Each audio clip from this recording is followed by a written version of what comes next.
네, 한 주간 우리 대림절 셋째 주간을 잘 보내시고 기쁨으로 주님을 또 기다리셨는지 궁금합니다. 우리 옆에 좌우 앞뒤 좌우로 기쁨의 한 주간 보내셨는지 한번 인사를 나누겠습니다. 네, 기쁨의 한 주간 보내셨습니까? 네, 네, 네. 반은 그러시고 반은 안 그러신 얼굴입니다. 네. 네, 오늘은 이제 대림절 넷째 주일입니다. 그래서 이제 대림절의 절정에 또 이르렀고요. 네, 성탄절이 저희 목요일입니다. 그래서 이제 기다림의 끝에 서서 우리 사랑으로 오신 우리 아기 예수님을 깊이 묵상하는 날입니다. 그래서 우리가 소망과 평화와 기쁨의 절기를 또 보냈고, 이제 이 모든 것의 시작이 사랑임을 하나님께서 우리에게 알려주시는 이 절기입니다. 그래서 사랑은 말이 아니고 직접 오심이고요. 기다림을 넘어서 순종으로 이어지게 하십니다. 그래서 이해되지 않아도 가장 작은 자리에서부터 우리가 하나님의 우리를 향한 그 사랑을 누리는 우리가 되기를 바랍니다. 그래서 불완전한 현실 가운데 우리가 살아가잖아요. 내가 원하는 대로 다 되었으면 좋겠지만 이 불완전한 현실을 직접 찾아오시고 나를 찾아와서 만나주시는 하나님의 확증이신 예수님을 우리 또 만나 뵙는 이 영적인 계절이 되기를 축복합니다. 오늘의 말씀을 함께 나누고자 합니다. 때가 이른 타작마당이라는 제목의 말씀이고요. 오늘 이제 본문은 이제 바벨론이 또 멸망하는 큰 심판의 메시지를 담고 있습니다.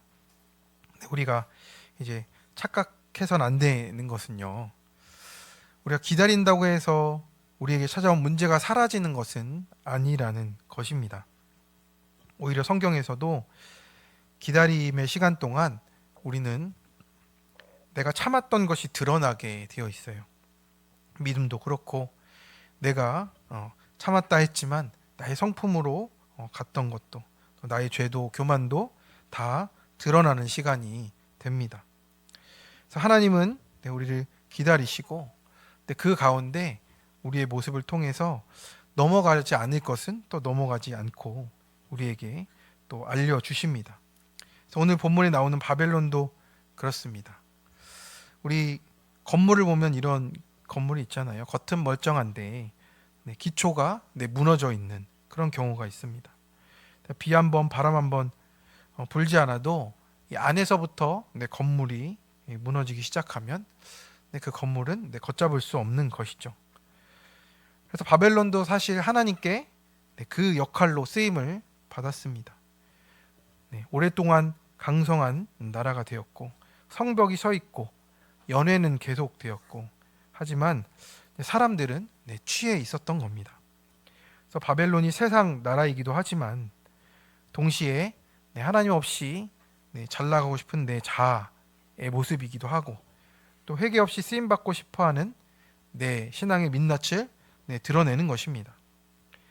그래서 하나님은 이 바벨론을 그 역할로 쓰셨지만 그 바벨론이 자기 자리를 착각했을 때 때가 이른 타작마당으로 이제 만드셨습니다. 주님이 오시기 직전 이 절기에 우리를 그 타작마당에서 또 우리에게 말씀하시는 하나님을 만나보고자 합니다. 우리 첫 번째, 하나님의 도구이기에 우리가 행한 대로 받게 됩니다. 20절의 말씀입니다. 여호와께서 이르시되 너는 나의 철퇴 곧 무기라. 난 내가 나라들을 분쇄하며 내가 국가들을 멸하며.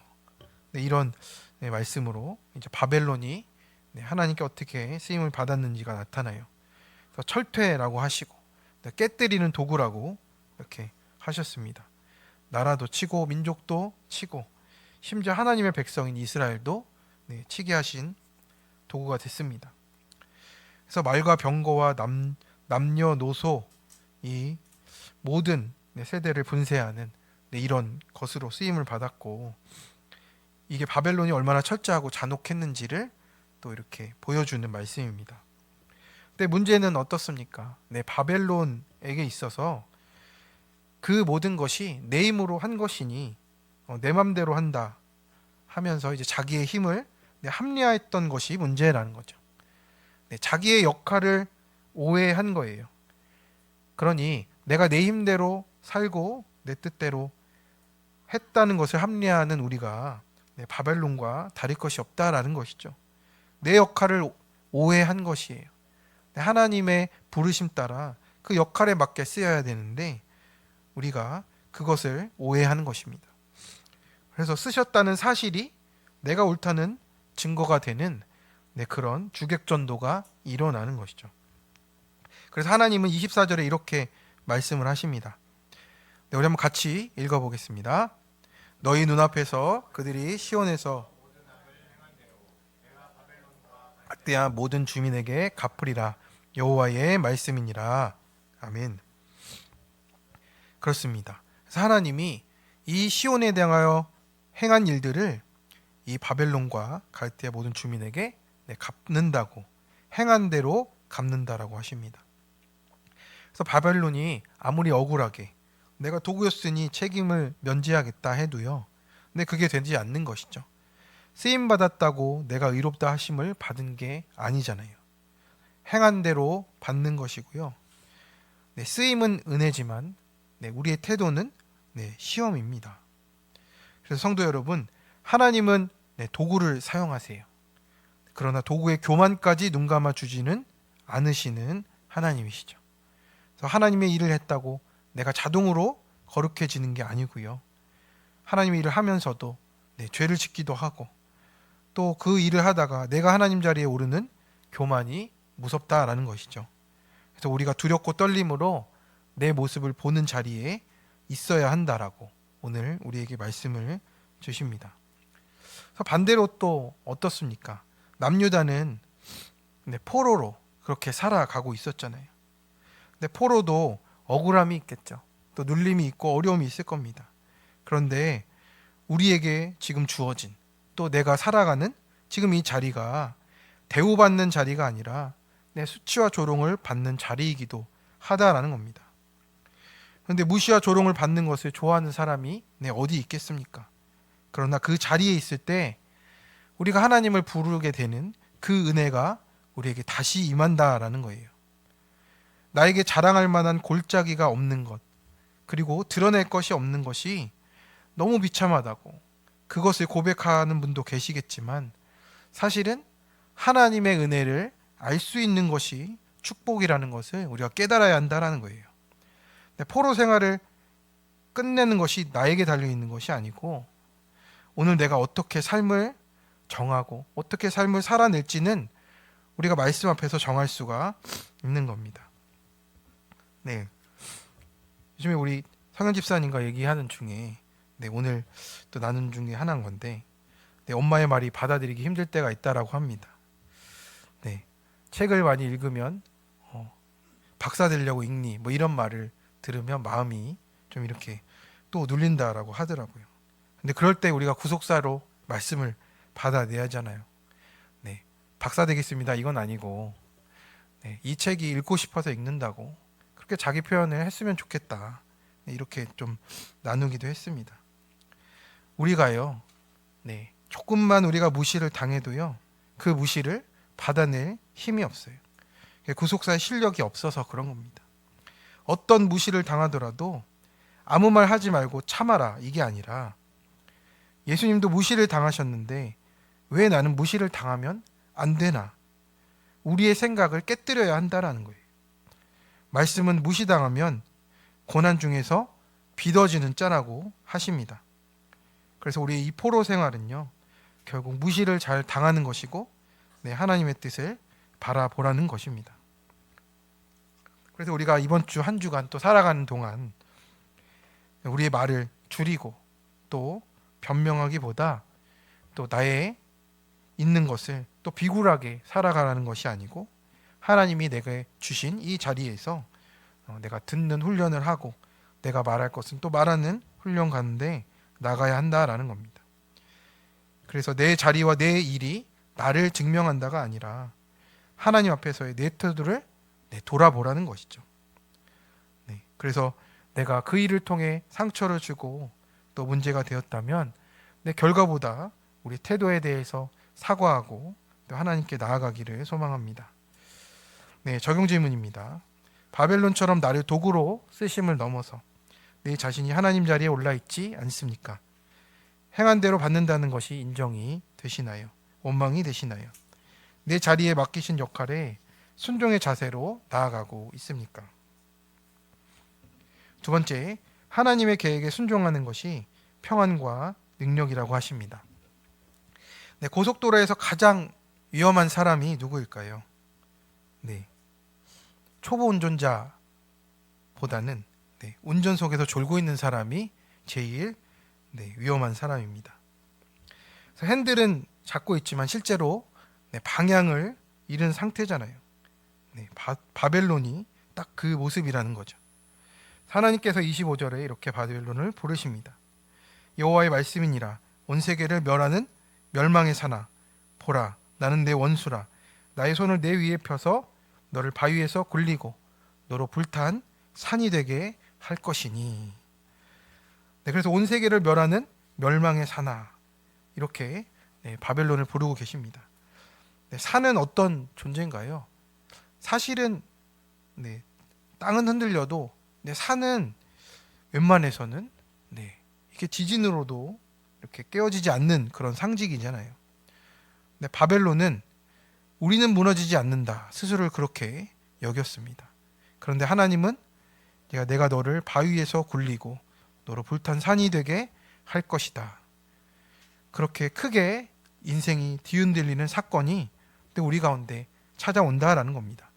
내가 바벨론처럼 내 마음을 굳게 하고 나를 확신하고 있을 때 그런 일이 나타난다는 거죠.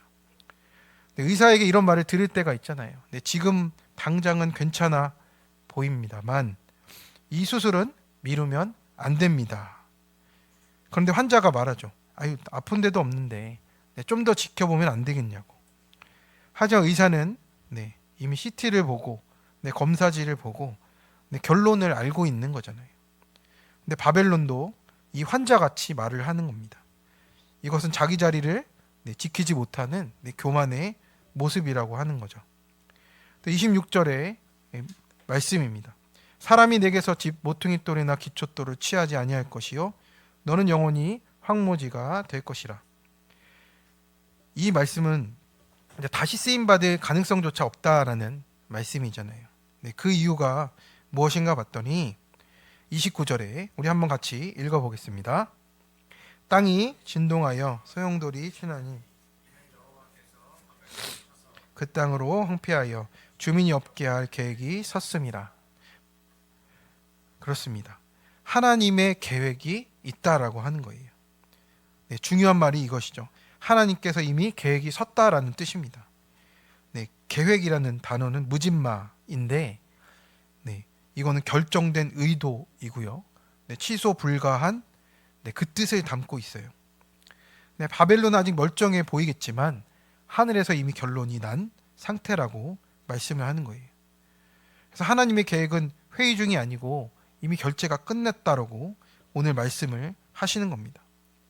이것이 어떤 것에 관한 것입니까? 우리의 구원에 관한 것이에요. 우리가 바벨론처럼 내 마음을 완악하게 하고 단단하게 할수록 이 계획이 더 앞당겨지고 있다라고 말씀을 하는 겁니다. 그래서 30에서 32절을 보면 이제 용사들이 싸움을 멈추고 몸빗장은 부러지고 전령들이 달려가면서 사방에 함락되었다라고 이렇게 큰 심판이 임한 것을 보게 하십니다. 자, 그래서 우리가 이 하나님의 계획을 알고 싶잖아요. 하나님의 나를 향한 그 생각을 알고 싶습니다. 그런데 그게 내가 가진 힘이 넘칠 때는 전혀 알지 못한다라는 거예요. 그래서 구원의 계획 가운데 제일 먼저 무너지는 게 뭐냐면 내가 가진 힘입니다.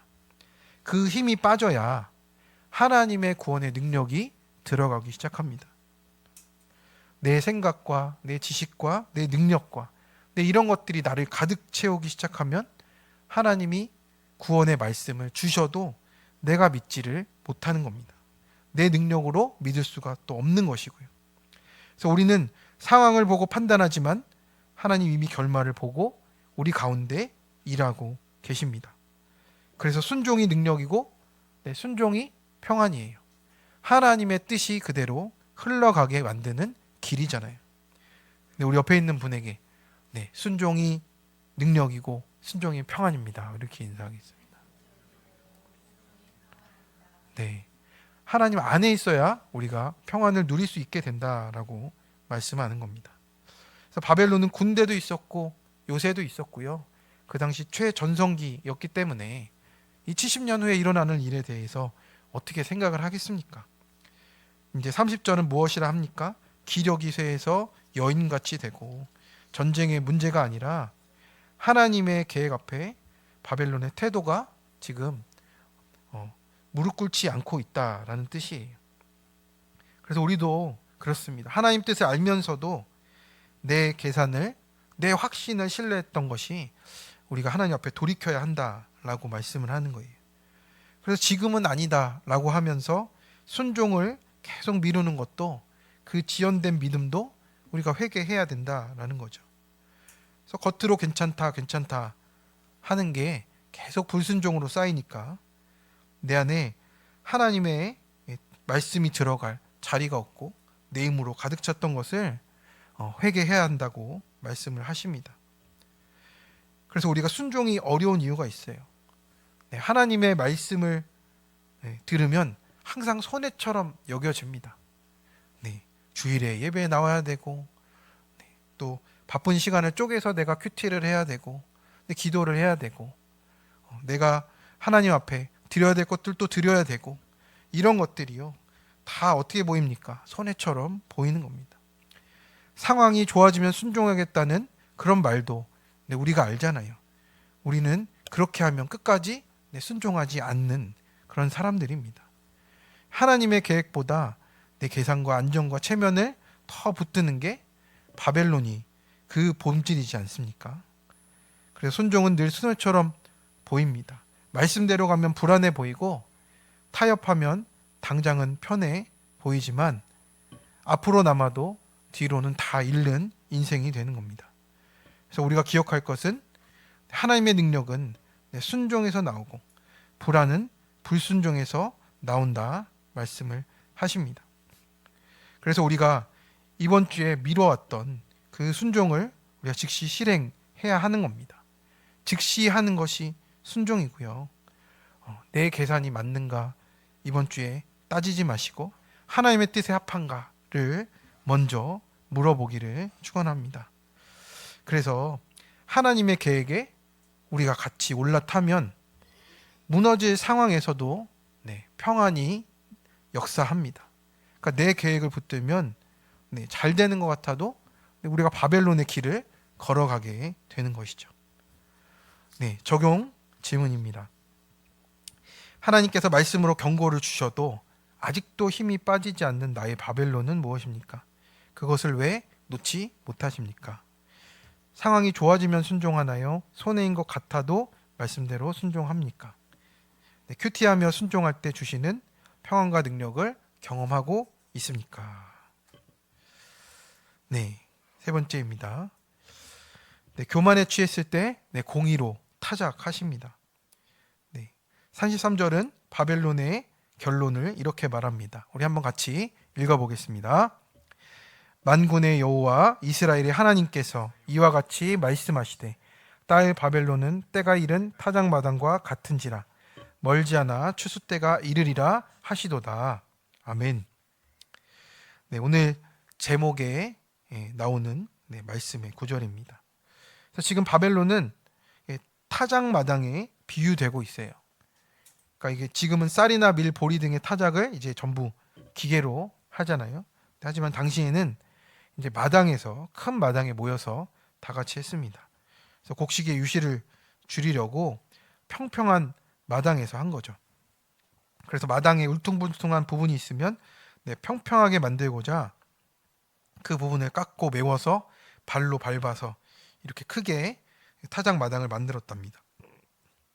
그것처럼 바벨론의 도시들에는 높고 낮은 집이나 성벽 등의 건축물이 있었을 거죠. 그것이 다 무너뜨림을 당해서 평평하게 된다라는 뜻이에요. 또한 이 추수 때라는 말은 약탈의 때와 동의어가 됐습니다. 그러니 바벨론이 적의 공격들로 탈취의 대상이 되었다라는 표현이 된 겁니다. 그래서 타작마당은 원래는 어떤 장소가 되어야 됩니까? 원래는 기쁨의 장소잖아요.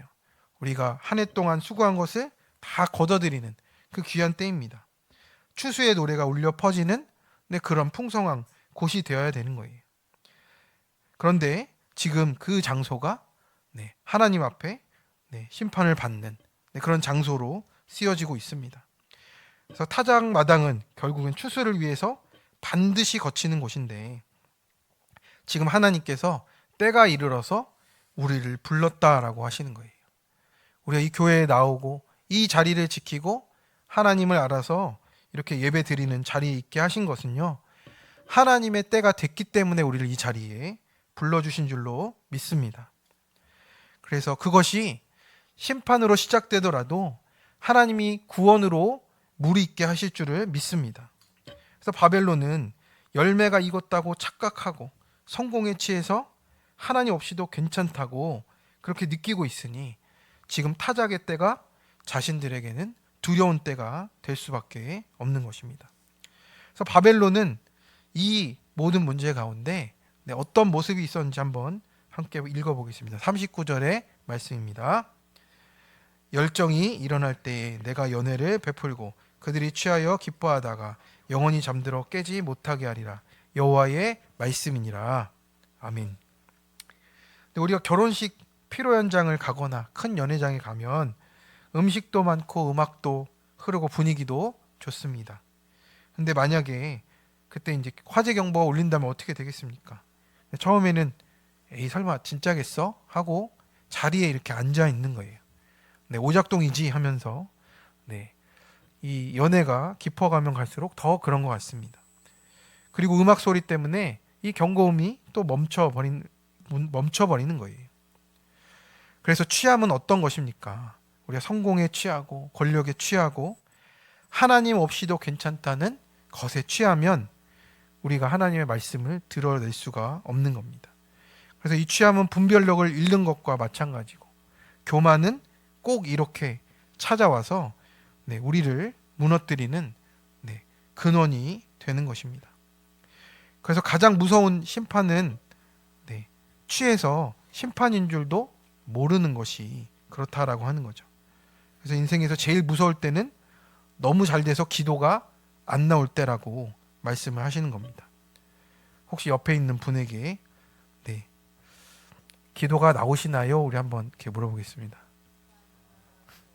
기도가 나오셔야 됩니다. 기도가 나오셔야 내가 정말 지금 하나님의 또 그 타작마당에서 알곡으로 또 이렇게 구분되지 않겠습니까?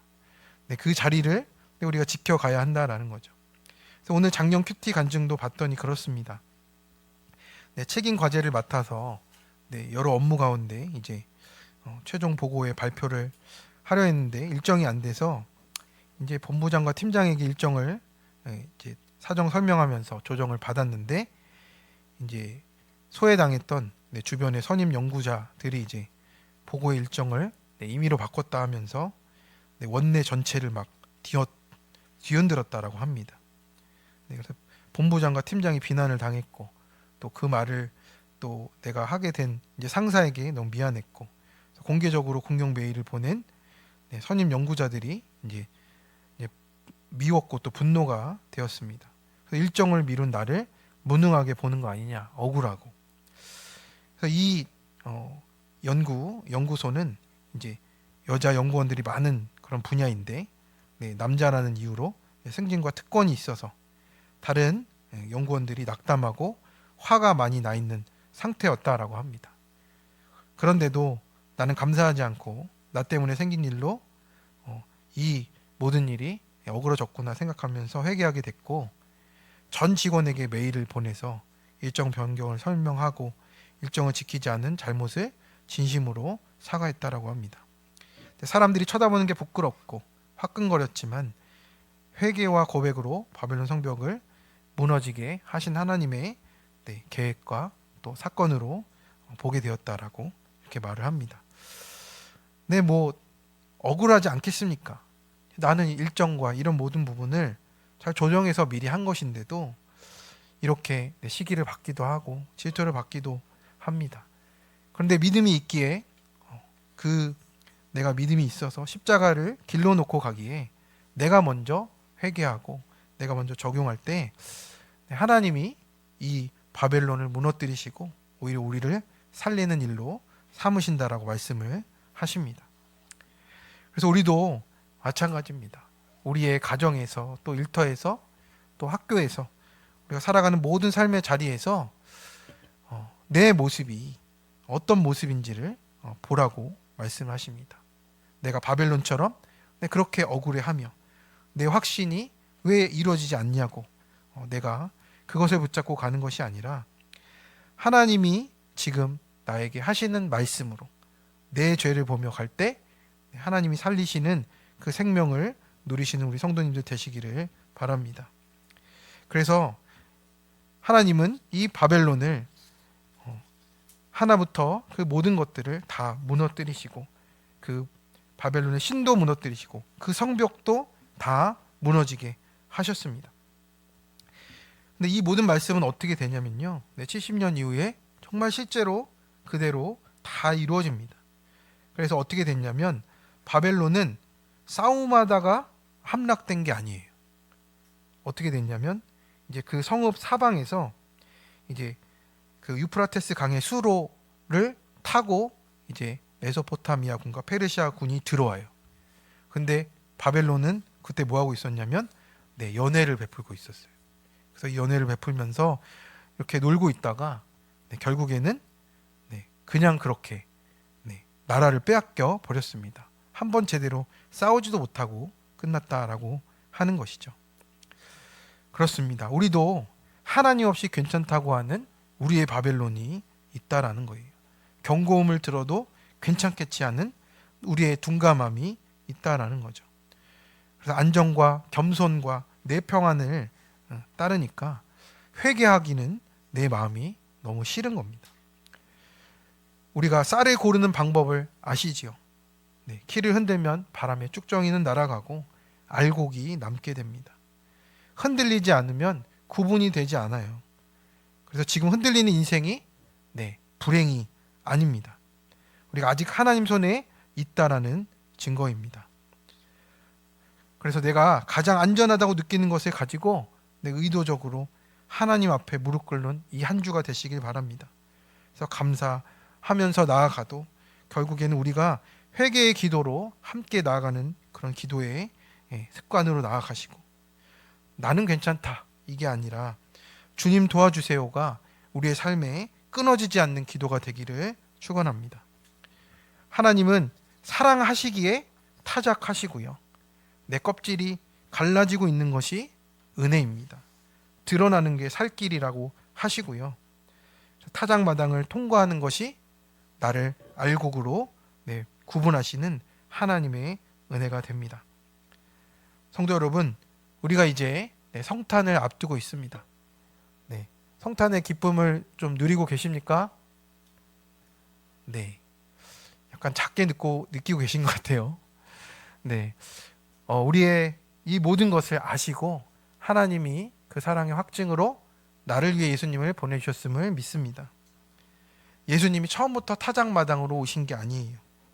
말 구유에 오셨잖아요. 나를 만나 주시려, 내 마음에 찾아와 주시려 그렇게 가장 낮고 천한 곳으로 냄새나는 마국간과 구유에 오셨음을 보게 됩니다. 그런데 우리가 그 구유 앞에 서기를 간절히 원합니다. 예수님을 따라 계속 십자가까지 가기를 원합니다. 그러면 우리도 때가 이르러 그 타작마당 앞에 서게 되는 것입니다. 그래서 말씀 앞에서 내가 먼저 타작받는 은혜가 있어서 내 안에 바벨론을 무너뜨리고 그 은혜 안에 있어서 때가 이른 타작마당이 구원의 타작마당이 되시는 우리 모든 성도님들 되시길 간절히 축원합니다. 아멘. 네, 적용 질문입니다. 하나님 앞에 지금이 타작의 때임을 깨달으십니까? 늘 뒤로 미루려 하십니까? 지금 나를 타작하시며 높이 솟은 교만을 낮추시는 것은 무엇입니까? 나는 말씀 아닌 다른 어떤 연애에 취해 있습니까? 하나님 없이 괜찮다 합니까?